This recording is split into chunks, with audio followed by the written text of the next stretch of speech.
Have you ever found yourself in that quiet lull, when your AI coding assistant is churning away, that stretch where you're just Yeah. waiting, maybe staring at a progress bar, or just feeling your focus kind of drift? Oh, yeah, totally. Instead of just defaulting to doom scrolling or like checking emails, imagine if you could actually multiply your output in those very Yeah. moments. We're talking about going from being a solo coder to, well, leading your own personal AI dream team. Welcome to the deep dive. Hmm. Today, based on the really interesting material you shared, we're plunging into what seems like a revolutionary workflow. It completely shifts your role. You move from being maybe a passive prompter to an active orchestrator, a true conductor of an entire AI team. Exactly. We'll unpack this new manager mental model, really get into it. Then we'll introduce you to your potential new AI dream team. There's the diligent senior architect, the nimble specialist interns, and the really game-changing strategic CEO. And finally, we'll walk you through a step-by-step guide. We'll use a personalized news dashboard project as our example, just to show you exactly how this transformation comes to life. So what does this all really mean for your productivity? Let's try to understand this new approach together. Let's maybe kick things off by looking at the traditional way many of us interact with AI right now. It's typically a prompt, wait, repeat cycle, wouldn't you say? Kind of like hiring a highly skilled freelancer who can only handle one specific project at a time. It's effective, sure, but it doesn't really scale your overall output. Exactly. And that waiting part, that's the hidden productivity killer, right? You might be stuck for 5, 10, maybe even 20 minutes. And often you just fall into distractions that completely shatter your focus. It's a real drain. Okay, so this isn't just about coding faster. It sounds more like a fundamental rethink of the developer's role itself. What does this delegate, strategize, integrate model truly mean for someone who's, used to that more hands-on, single-threaded way of working? That's really the heart of it. This new workflow, it's a genuine paradigm shift, a whole new way of thinking. You're no longer just like using AI as a tool you command. You're actively managing AIs as if they were your highly specialized employees. This flips the mental model completely. It lets you leverage what was previously just dead downtime, transforming it into really high-value strategic planning time. It helps eliminate that constant context-switching whiplash we all feel sometimes. So this shift, it's not just a nice idea. It directly tackles that frustrating downtime we were talking about. Absolutely. It turns waiting into productive strategy time, stopping those distractions in their tracks. Interesting. Now, this system, you mentioned it's built on assigning specific roles, Hmm. like building a real team. Leveraging each AI's unique strengths. You said your new AI company has, what, 3 core departments? That's right. First up, you've got the senior architect. Think of this as your lead developer, the one handling the really heavy lifting, the foundational work. It runs within an AI native code editor like Cursor. And that's important because Cursor gives it full context of your entire code base, its job. Setting up the project structure, integrating the core logic, picking and integrating frameworks, maybe architecting databases. You give the big picture vision. It handles the complex, large-scale implementation. Okay, the architect lays the foundation. You mentioned the specialist interns. What's their role? They sound more focused. Nimble workers, you call them background agents in Okay. Cursor. Yeah, exactly. And what's cool about Cursor's approach here is you can spin up multiple interns at the same time, simultaneously. Each one tackles a single atomic task.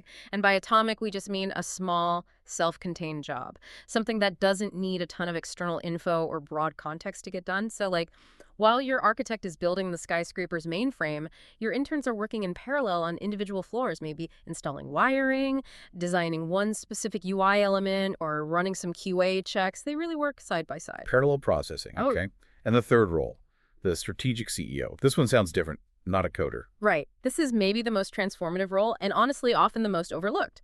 The strategic CEO isn't a coder at all. It's a pure strategist. For this, you'd use a separate, highly creative AI, something like Claude Opus maybe, in its web interface. The CEO helps you, see the forest for the trees. Yeah. You use it to discuss product roadmaps, monetization ideas, market positioning, all during those waiting periods. It transforms what used to be dead time into genuinely high-value strategic work. It pulls you out of just focusing on the code. Hmm. So it's not just about delegating coding tasks then. It sounds like it's fundamentally about optimizing your own focus, your own brain power. Precisely. It's about enabling simultaneous work while freeing you up for that crucial high-level thinking. Okay, let's make this concrete. Walk us through that example. Building a personalized news dashboard. How does this workflow actually play out? Right, let's do it. Step one, onboarding your senior architect. So You essentially hire your lead dev right inside Cursor. You open a new project folder, and then you prompt it with a detailed but high-level request. For our news dashboard, it might be something like, build a React front end with a Node.js Express backend. Use the news API for data, and make sure you protect the API key properly. Yeah. The AI will then generate a plan, lay out the steps, and you as the manager, you look it over and approve it before it actually starts generating code. Okay, makes sense. You give the high-level brief. What's next? Step 2. Step 2, establishing your code base on GitHub. This is crucial for teamwork. Before your specialist interns can jump in and contribute effectively, the project needs a central shared hub. So you create a GitHub repository. Then, still using the cursor terminal, you instruct your senior architect to initialize Git, commit the initial files it generated, and push them up to that new repository.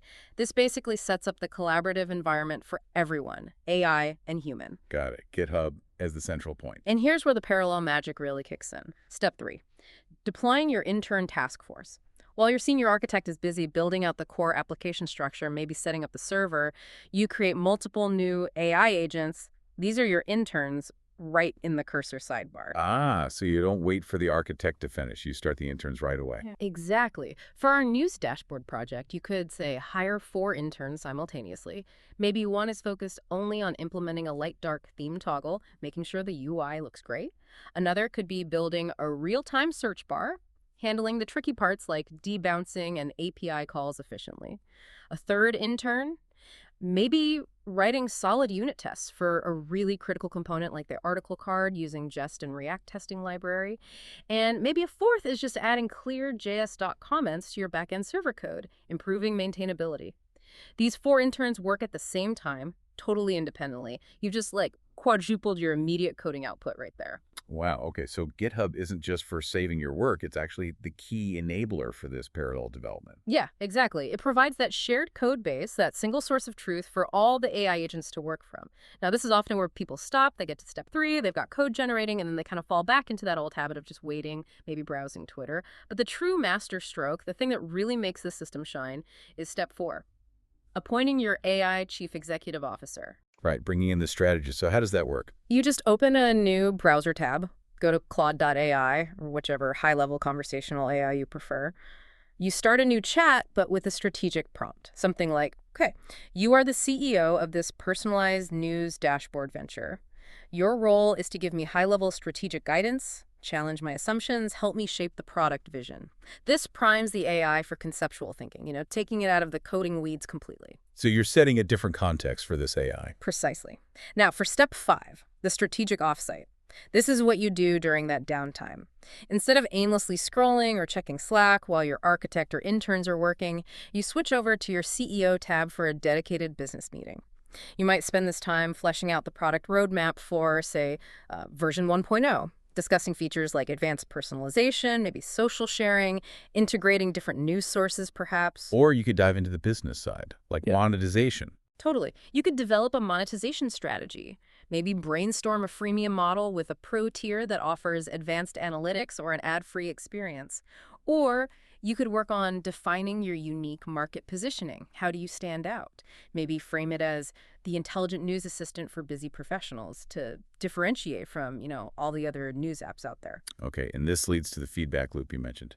Step 6. Yes, step 6. The feedback loop. This is where it all connects. You take those high-level strategies and insights you got from your CEO chat, and you translate them directly into concrete, actionable tasks back in your coding environment. So if your CEO suggests, say, an AI-powered article summarization feature could be a key differentiator, you go back to Cursor, you hire a new intern specifically for that, and you prompt it clearly. Add a summarize button to the article card component, connect it to a new backend endpoint. This endpoint should scrape the article text and use the OpenAI API to generate a concise 3-bullet summary. I see, so it becomes a continuous cycle. Plan high level, delegate specifics, integrate, then go back to planning. Exactly. It's a dynamic loop. Plan with the CEO, delegate those precise tasks to the specialist interns, oversee the senior architect's core development work, integrate the results carefully, and then repeat the cycle. So the CEO role isn't just a nice extra touch. It sounds fundamental to keeping the project actually aligned with the bigger picture. It really is. It stops you from just getting lost in the code, ensuring you keep that business vision clear and front of mind. Okay, so once your AI team starts completing these tasks, what happens? Step 7, integration, testing, and iteration. This is where you, the human project manager, step back in more actively within Cursor. You review the new code that the interns or architect produced. Maybe you need to add some secrets like API keys that the AI shouldn't handle. Then you run the application locally, test everything thoroughly. Does it work as expected? Find a bug, no problem. Assign a new intern to fix that specific bug. Have a new idea that sparks during testing or from your last CEO session. Discuss it with the CEO, then delegate it. It's meant to be agile and iterative. Right? The human oversight is key. Yeah. Now, are there ways to get even better at this? You mentioned advanced tactics. Yeah, a couple of things help. First, really tailor your language for each role. It matters. Be broad and conceptual with the CEO. Think prompts like explore market entry strategies or how can we achieve real competitive differentiation. With the architect, be more architectural, more high-level technical. Things like build the user authentication flow using JWT or implement a scalable data fetching service with caching. And then with your interns, be super precise and atomic. Change this button color to hex code, hashtag 4A90E2, or write a jest test for this specific utility function in utils.js. Clear, small tasks. Managing context, you mentioned that's important too. Oh, absolutely key. AIs, even the best ones, have limited memory or context windows. They can forget things. So for your CEO, you might need to occasionally restate the project's core mission or current state, especially at the start of a new strategic discussion. Just a quick reminder, for interns, use features like Cursor's at A mentioning to point them directly at specific files or even specific code blocks. This gives them highly focused context, which helps a lot. Honestly, I still wrestle with prompt drift myself sometimes, where the AI starts to forget key details or kind of wanders off topic if I don't frequently reground it. It's definitely a skill to manage that context effectively. It's a constant dance of reorienting them. That makes sense. And throughout all this, your main job. Your most important job is being the human in the loop. You are the ultimate quality control, the final gatekeeper. Don't just blindly trust the output. Please don't. Review the pull requests, carefully merge the code, resolve any conflicts that inevitably pop up. Your judgment, your oversight, that's irreplaceable. Are there common ways this system can go wrong? Any common pitfalls to watch out for? Yeah, definitely. We see a few things. First, the too many cooks problem. Don't assign tasks to multiple interns that directly conflict or heavily overlap on the same files without careful planning, or you'll just create merge conflict nightmares for yourself. Second, forgetting to why. If you neglect those regular CEO check-ins, you might find yourself building features perfectly, but features that are completely misaligned with your actual business strategy or user needs, that's wasted effort.